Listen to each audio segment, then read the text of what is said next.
নমস্কার, সুন্দর সকাল। জোডিয়াক মিউজিক নিবেদিত আড্ডা উইথ কবিতায় আপনাদের স্বাগত। আজ আমাদের আমন্ত্রিত বাচিক শিল্পী হলেন পিয়ালি ঘোষ। পিয়ালি দি, আপনাকে অনেক স্বাগত আড্ডা উইথ কবিতায়। চলুন যাই আপনার কবিতায়। প্রথমেই জোডিয়াকের সমস্ত কর্মকর্তাদের আমি অনেক অনেক ধন্যবাদ জানাই এবং আমার সমস্ত শ্রোতা বন্ধুদের অনেক ভালোবাসা। চলে যাচ্ছি আমার কবিতায়। প্রথমেই বিশ্বকবির প্রতি আমার বিনম্র শ্রদ্ধাঞ্জলি জানিয়ে আমার কবিতার পথ চলা শুরু করছি। আমার প্রথম নিবেদন, সাধারণ মেয়ে। আমি অন্তঃপুরের মেয়ে, চিনবে না আমাকে। তোমার শেষ গল্পের বইটি পড়েছি শরৎবাবু, বাসি ফুলের মালা। তোমার নায়িকা এলোকেশীর মরণ দশা ধরেছিল 35 বছর বয়সে। 25 বছর বয়সের সঙ্গে ছিল তার রেশারেশি। দেখলে তুমি মহোদয় বটে, জিতিয়ে দিলে তাকে। নিজের কথা বলি, বয়স আমার অল্প। একজনের মন ছুঁয়েছিল আমার এই কাঁচা বয়সের মায়া। তাই জেনে পুলক লাগতো আমার দেহে। ভুলে গিয়েছিলেন অত্যন্ত সাধারণ মেয়ে আমি। আমার মতো এমন আছে হাজার হাজার মেয়ে। অল্প বয়সের মন্ত্র তাদের যৌবনে। তোমাকে দোহাই দিই, একটি সাধারণ মেয়ের গল্প লেখো তুমি। বড় দুঃখ তারও স্বভাবের গভীরে অসাধারণ যদি কিছু তলিয়ে থাকেও কোথাও, কেমন করে প্রমাণ করবে সে? এমন কজন মেলে যারা তা ধরতে পারে? কাঁচা বয়সের জাদু লাগে ওদের চোখে। মন যায় না সত্যের খোঁজে, আমরা বিকিয়ে যাই মরীচিকার দামে। কথাটা কেন উঠলো তা বলি। মনে করো, তার নাম নরেশ। সে বলেছিল কেউ তার চোখে পড়েনি আমার মতো। এত বড় কথাটা বিশ্বাস করব যে সাহস হয় না, না করব যে এমন জোর কই। একদিন সে গেল বিলেতে। চিঠিপত্র পাই কখনো বা। মনে মনে ভাবি, রাম রাম, এত মেয়েও আছে সে দেশে, এত তাদের ঠেলাঠেলি ভিড়, আর তারা কি সবাই আবিষ্কার করেছে এক নরেশ সেনকে, স্বদেশে যার পরিচয় চাপা ছিল 10-এর মধ্যে। গেল মেলে, চিঠিতে লিখেছে লিজির সঙ্গে গিয়েছিল সমুদ্রে নাইতে। বাঙালি কবির কবিতা কলাইন দিয়েছে তুলে। সে যে যেখানে উর্বশী উঠেছে সমুদ্র থেকে। তারপরে বালির পরে বসলো পাশাপাশি, সামনে দুলছে নীল সমুদ্রের ঢেউ, আকাশে ছড়ানো নির্মল সূর্যালোক। লিজি তাকে খুব আস্তে আস্তে বলল, এই সেদিন তুমি এসেছো, 2 দিন পরে যাবে চলে। ঝিনুকের 2টি খোলা, মাঝখানটুকু ভরা থাক একটি নিরেট অশ্রুবিন্দু দিয়ে। দুর্লভ, মূল্যহীন। কথা বলবার কি অসামান্য ভঙ্গি। সেই সঙ্গে নরেশ লিখেছে, কথাগুলো যদি বানানো হয় দোষ কি, কিন্তু চমৎকার। হিরে বসানো সোনার ফুল কি সত্য, তবু কি সত্য নয়? বুঝতেই পারছ, একটা তুলনার সংকেত ওর চিঠিতে অদৃশ্য কাঁটার মতো আমার বুকের কাছে বিধিয়ে দিয়ে জানায়, আমি অত্যন্ত সাধারণ মেয়ে। মূল্যবানকে পুরো মূল্য চুকিয়ে দিই, এমন ধন নেই আমার হাতে। ওগো ওগো, না হয় তাই হলো, না হয় ঋণী রইলেন চিরজীবন। পায়ে পড়ি তোমার, একটা গল্প লেখো তুমি শরৎবাবু। নিতান্ত সাধারণ মেয়ের গল্প, যে দুর্ভাগিনীকে দূরের সঙ্গে পাল্লা দিতে হয় অন্তত 5-7 জন অসামান্যার সঙ্গে, অর্থাৎ সপ্তরথিনীর মার। বুঝে নিয়েছি আমার কপাল ভেঙেছে, হার হয়েছে আমার। কিন্তু তুমি যার কথা লিখবে তাকে জিতিয়ে দিও আমার হয়ে। পড়তে পড়তে বুক যেন ওঠে ফুলে, ফুলচন্দন পড়ুক তোমার কলমের মুখে। তাকে নাম দিও মালতী, ওই নামটা আমার।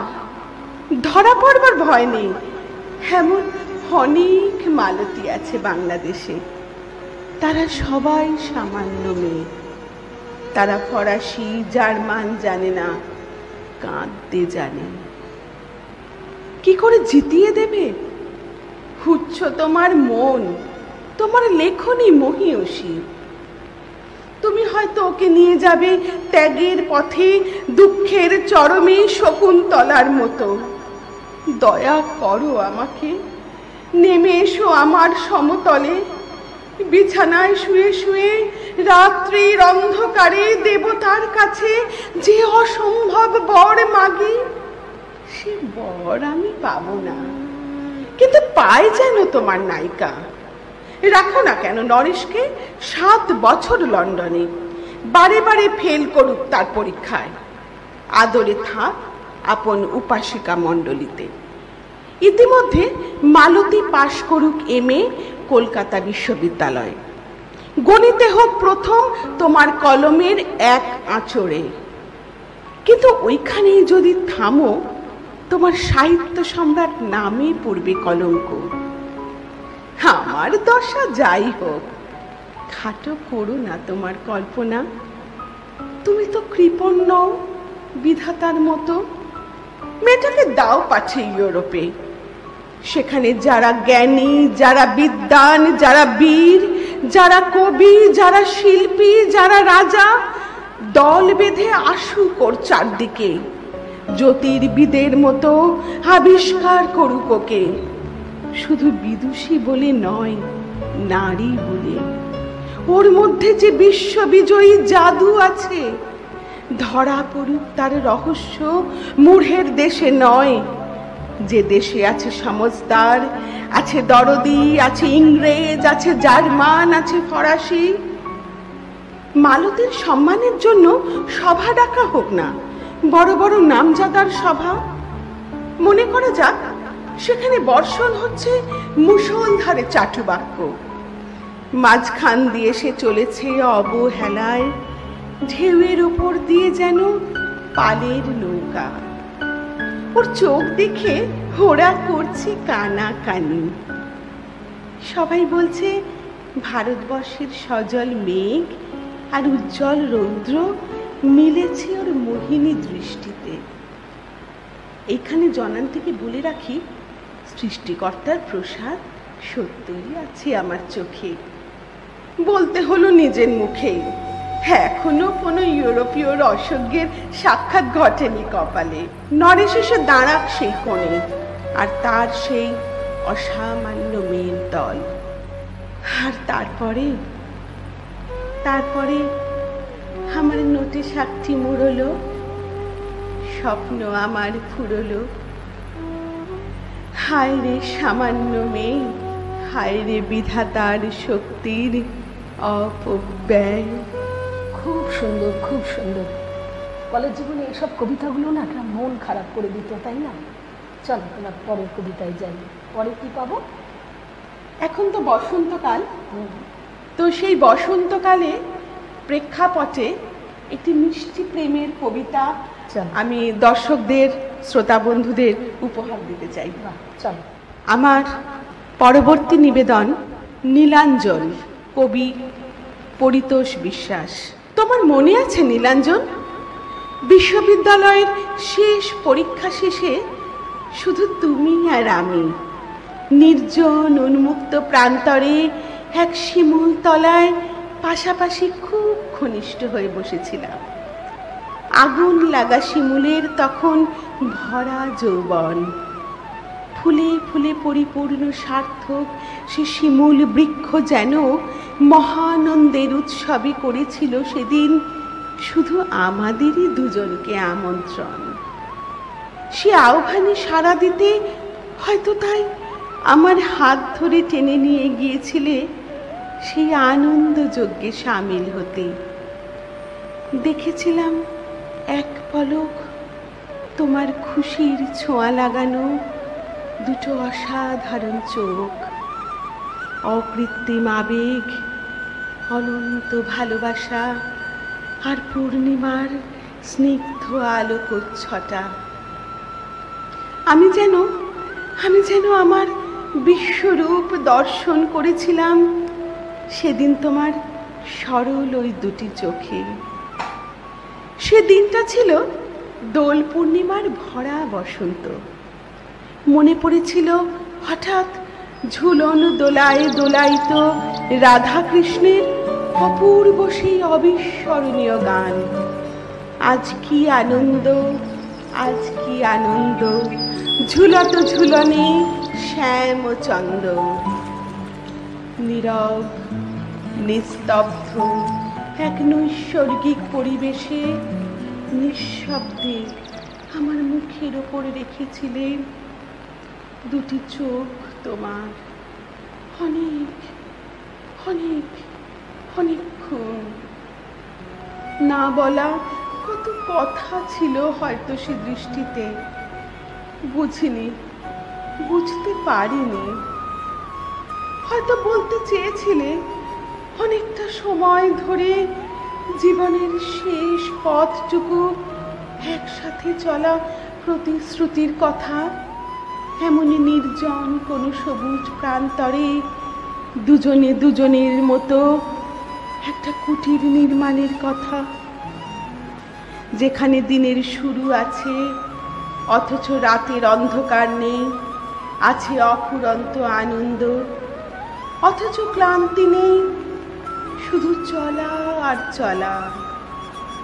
দীর্ঘ জীবন পথ, কত দুঃখ তাপ, কত শখ দহন, গেয়ে চলি তবু তার করুণার গান। খুলে রেখেছেন তার অমৃত ভবন দ্বার, শ্রান্তি ঘুচিবে, অশ্রু মুছিবে, এ পথের হবে অবসান। তবু তবু আমরা যদি এই মহা অমানিসার সমুদ্র পেরিয়ে যেতে পারি, হয়তো আমাদের আবার দেখা হবে নীলাঞ্জন। সেই চিন্তা ভাবনা টেনশন মুক্ত সব পাওয়া, আনন্দ ভালোবাসা আর অসীম অপার সৌন্দর্যে অবগাহন করে শুধু পবিত্র হওয়ার স্বর্গে, সমুদ্রের ঠিক ওপারে অনন্ত সবুজের দেশে। সে দেশের বিহঙ্গ বিহঙ্গীর গান কখনো থামে না। সে দেশের বৃষ্টির ফোঁটায় সঙ্গীতের সুর ঝরে। সে দেশের হাসির সাথে খুশিরা গল্প করে রাত কাবার করে দেয়। সে দেশের ভালোবাসার ঘরে চাঁদ সূর্যের আলো লুকোচুরি খেলে। সে দেশের জোনাকিরা এসে প্রেমের কবিতা শোনায়। সে দেশে মাটির বুকে ফোটা ফুলেরা সব পেয়েছির দেশে যাওয়ার আমন্ত্রণ জানায়। সে দেশে ভালোবাসার কোনো মৃত্যু নেই। সে দেশে কেউ কখনো বুড়ো হয় না। সে দেশে চাওয়া পাওয়ার বিড়ম্বনা নেই। নেই লোভ লালসা হিংসা দেশের ব্যবসাও। সে দেশটা আকাশের চেয়েও বড়, সমুদ্রের চেয়েও অনেক অনেক উদার। সে দেশের কোনো নির্জন নদীর ঘাটে, কোনো নিরিবিলি দ্বীপের বৃক্ষ ছায়ায় হয়তো একদিন ঠিক আবার দেখা হবে নীলাঞ্জন। ঠিক দেখা হবে। সেদিন নিশ্চিহ্ন হবে দেহের এই সুন্দরী ইমারত, আর বেঁচে থাকবে মন, হৃদয়, আত্মা। যে আত্মার কোনো মৃত্যু নেই, সে অমর, অক্ষয়, অবিনশ্বর। সেই আত্মায় আত্মায় আবার হয়তো মিলিত হব আমরা নীলাঞ্জন, আবার আবার। খুব সুন্দর। আমরা চলে যাব আজকের শেষ কবিতায়। অনেক ধন্যবাদ পিয়ালিকে, ধন্যবাদ জোডিয়াক মিউজিককে এবং অসীম চক্রবর্তী। বর্তমান সমস্যা নিয়ে আমার শেষ নিবেদন ছুটি। কবি শুভ দাশগুপ্ত। হাসপাতালের করিডোরে বড়বাজারের মতন ভিড় ঠেলে নিকুঞ্জ কোনো মতে ডাক্তারবাবুকে ধরতে পারল। ফাঁসির আসামির মতো বিপন্ন বিধ্বস্ত নিকুঞ্জ মরিয়া হয়ে ডাক্তারবাবুর হাত দুটো চেপে ধরল। কিছু একটা করুন স্যার, আজ 4 দিন হয়ে গেল আমার ছোট্ট মেয়েটা ওই নোংরা বারান্দায় পড়ে আছে। বড় ডাক্তারবাবু বিরক্ত হলেন। চারপাশে ভিড় করা হবু ডাক্তারের দল হই হই করে উঠল। পথ ছাড়ুন, স্যারকে যেতে দিন। বেড, সিট এসব আমাদের দেখার কথা নয়, আপনি আসল জায়গায় যান।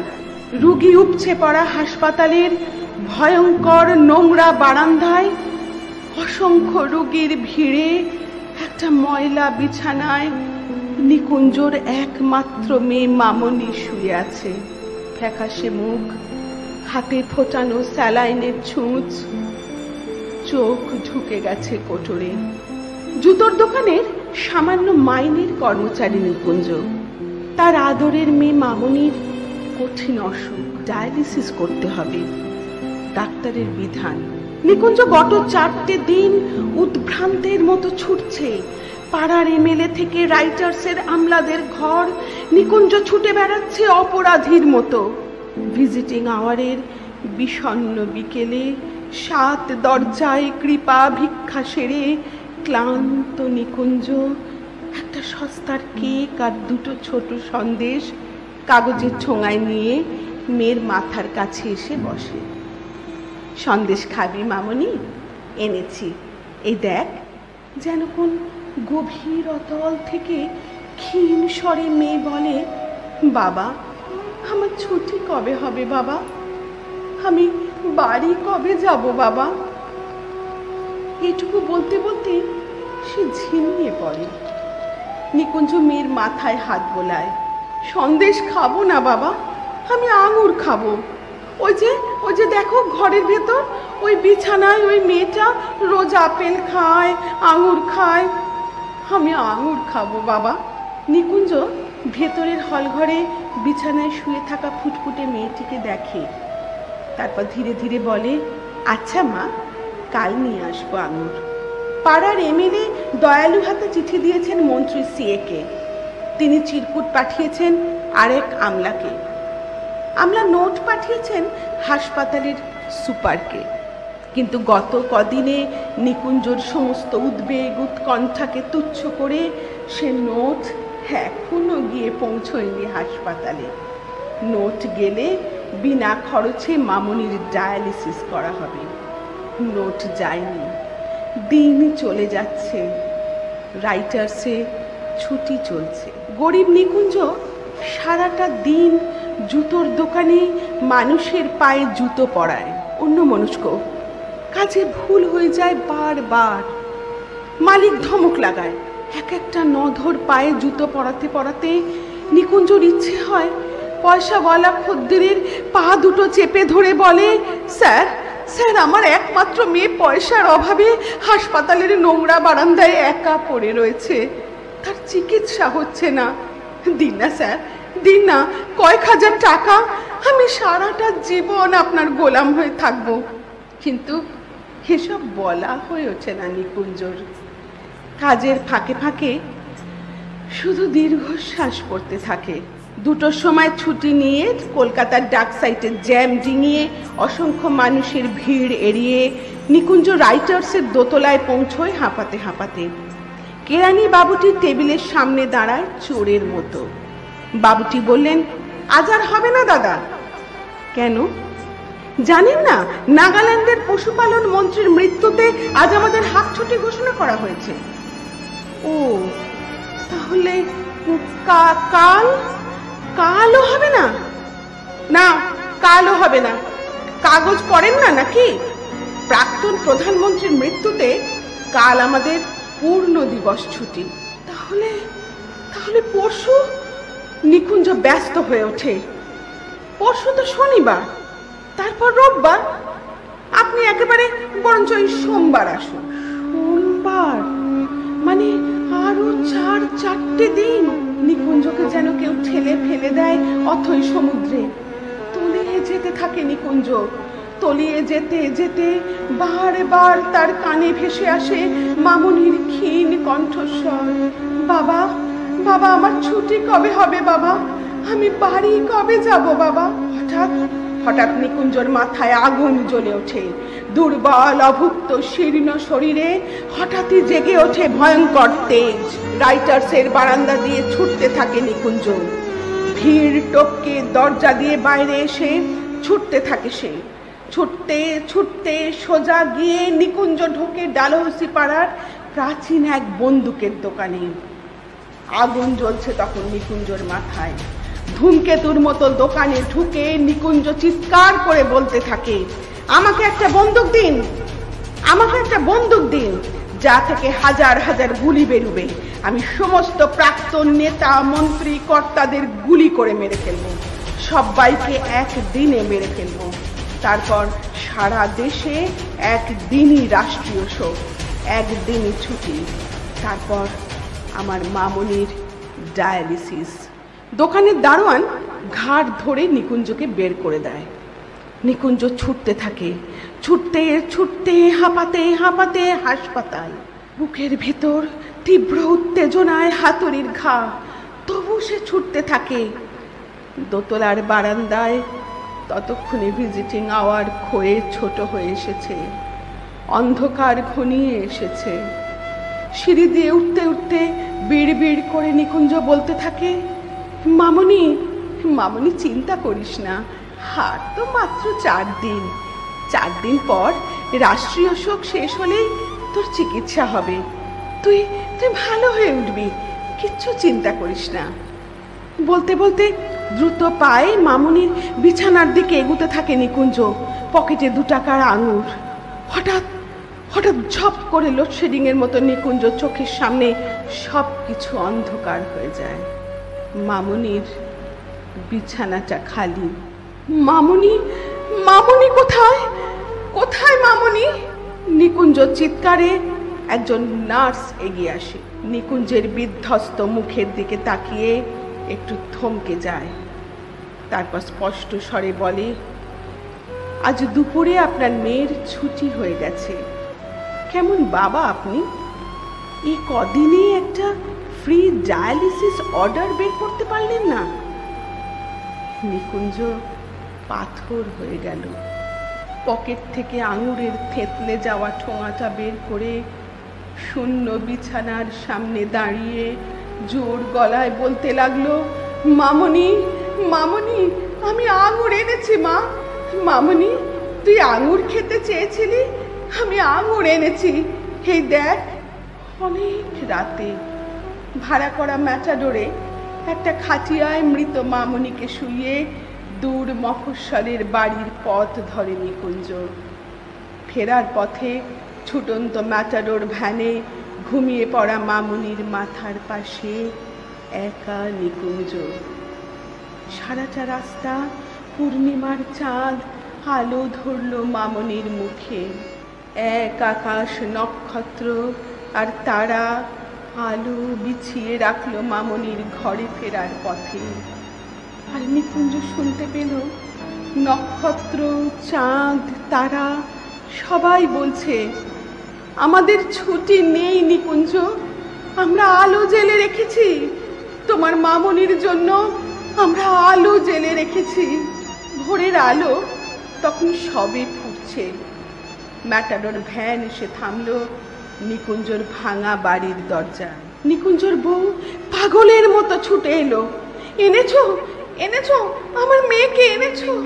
পাথর হয়ে যাওয়া নিকুঞ্জ কান্নায় তুমুল ভেঙে পড়ে বারবার বলতে লাগলো, তোমার মামুনির ছুটি হয়ে গেছে, তোমার মামনির ছুটি হয়ে গেছে, ছুটি হয়ে গেছে, ছুটি হয়ে গেছে।